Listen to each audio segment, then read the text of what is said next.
సంబంధించినవి కాదు, ప్రజలకు సంబంధించినవి. పొత్తులో భాగంగా నేను 24 స్థానాలు తీసుకున్నాను. 24 అసెంబ్లీ స్థానాలు తీసుకుంటే ఇంతేనా అంటున్నారు. 24ఏనా, ఇంతేనా? మనవాళ్ళు కాదు, అవతలి వాళ్ళు. వాళ్ళకి తెలియట్లా.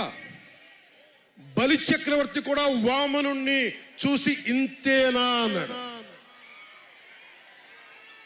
బలి చక్రవర్తి కూడా వామనుని చూసి ఇంతేనా అన్నాడు.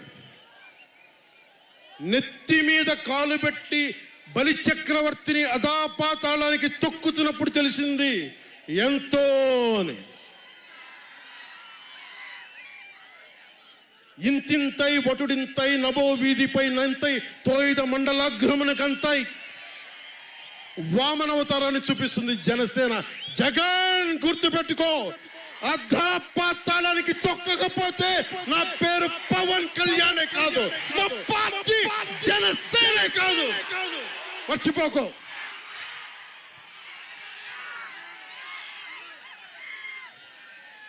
రేపు ఎన్నికలైనప్పుడు వైసీపీ వాళ్ళకి తెలుస్తోంది మనం ఎంతో. నెత్తి మీద కాలేసి తొక్కుతాం కదా, అప్పుడు అర్థమవుతుంది మేమేంటో.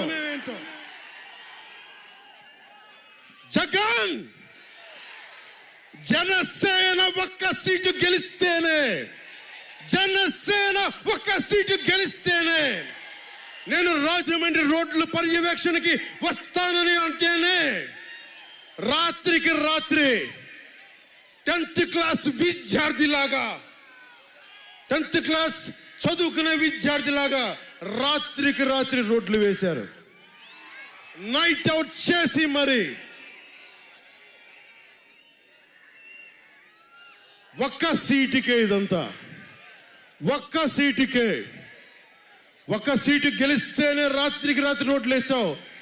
జనసేన 24 సీట్లతో ఏం చేయగలరో మీరు ఊహించుకోగలరా? వ్యూహం నాకు వదలండి, నన్ను నమ్మండి. 24 ఏంటి అని అంటా ఉన్నారు. విశ్వామిత్రుడు, బ్రహ్మర్షి విశ్వామిత్రుడు బ్రహ్మపదానికి వెళ్ళడానికి కూడా 24తోనే. గాయత్రి మంత్రం 24 అక్షరాలు. అంకెలు లెక్క పెట్టదని చెప్పండి ఎవరిని, అంకెలు లెక్క పెట్టదని చెప్పండి ఎవరిని.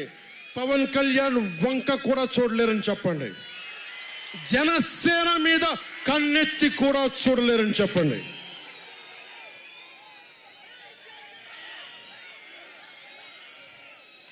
మనకి వైసీపీ జగన్ లాగా వేల కోట్లాది రూపాయలు వారసత్వంగా తినేసామా ఏంటి? మనం ఎన్నికలు రాగానే నియోజకవర్గానికి 50 నుంచి 100 కోట్లు తీయడానికి, ఖర్చు పెట్టడానికి, అన్ని స్థానాల్లో పోటీ చేయడానికి మన దగ్గర 50, 100, 1000 కోట్ల డబ్బులు ఉన్నాయా? మన దగ్గర దోచేసిన డబ్బులు ఉన్నాయా? లేదంటే 4 దశాబ్దాల సుదీర్ఘమైన అనుభవం ఉన్న ఒక వ్యవస్థలు ఉన్నాయా మన దగ్గర? తెలుగుదేశం పార్టీ నాయకుల్లాగా ఏమున్నాయి మన దగ్గర? వెతుక్కున్నాం, ఇటుక పేర్చుకున్నాం. ఇప్పుడిప్పుడే ఇల్లు కడుతున్నాం, జనసేన ఇల్లు కడుతున్నాం, కోట కూడా కడతాం. తాడేపల్లి జగన్ కోట కూడా బద్దలు కొడతాం. సామాన్యుడు రాజకీయం చేస్తే భరించలేని ఆధిపత్యపు ధోరణి, సామాన్యులు రాజకీయం చేస్తే తట్టుకోలేరు. అధికారం వాళ్ళ ఫ్యాక్షన్ కోటల్లోనే ఉండాలి. అది దాటి మనలాంటి మామూలులోకి వస్తే, మనం వ్యూహాలు వేస్తే, మనం పొత్తులు పెట్టుకుంటే వాళ్ళు భరించలేరు. అందుకని రకరకాలుగా చెప్తారు కథలు. సామాన్యుని రాజకీయం భరించమని చెప్పండి. జగన్ సామాన్యుడు రాజకీయం చేస్తే ఇలాగే ఉంటుంది. వ్యూహాలు వేస్తాం, పొత్తులు పెట్టుకుంటాం, నీ కోటలు బద్దల కొడతాం.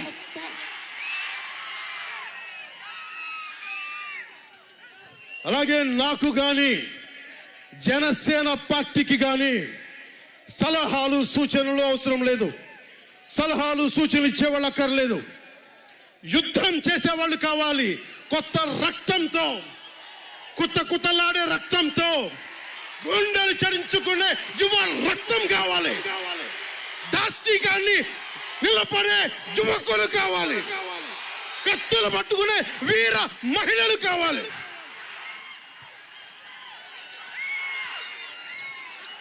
అంతేగాని నాకు సలహాలు ఇచ్చేవాళ్ళు, మీకు తెలుసా జగన్ ఎలాంటి వాడు? సొంత బాబాయినే మర్డర్ చేయించిన వాడు, సొంత చెల్లినే గోడకేసి కొట్టిన వాడు. మీరు చెప్తారు నాకు సలహాలు సూచనలు. ఎవరితో యుద్ధం చేస్తున్నానో నాకు తెలుసు.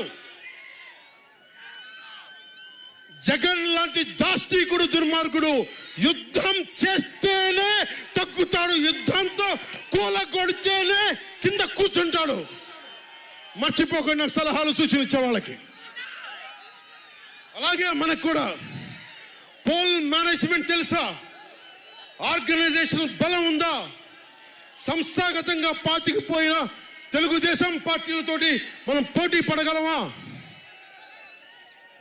800 నుంచి 1000 మంది బూత్ కార్యకర్తలు ఉన్నారా మనకి ప్రతి నియోజకవర్గంలో? 1000 మందికి 50 రోజులు ఎంతో కొంత డబ్బులు ఇస్తూ భోజనాలు పెట్టే సత్తా మన నాయకత్వాలకు ఉందా? మన నాయకత్వం ఇంకా ఎదుగుతూ ఉంది. వెయిట్ చేయాలి. ఈలోపు రాష్ట్రాన్ని జగన్ పాలిట కానివ్వం.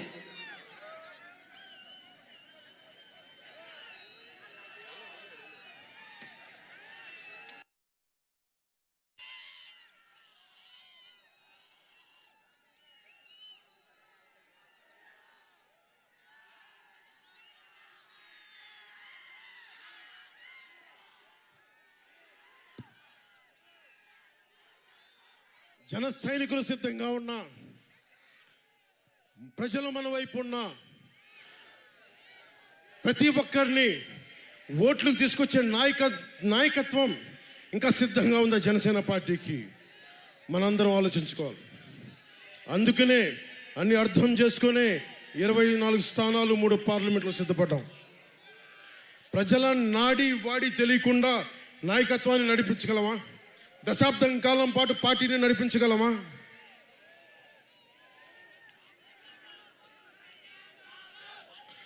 ఏదైనా మాట్లాడితే వ్యక్తిత్వాన్ని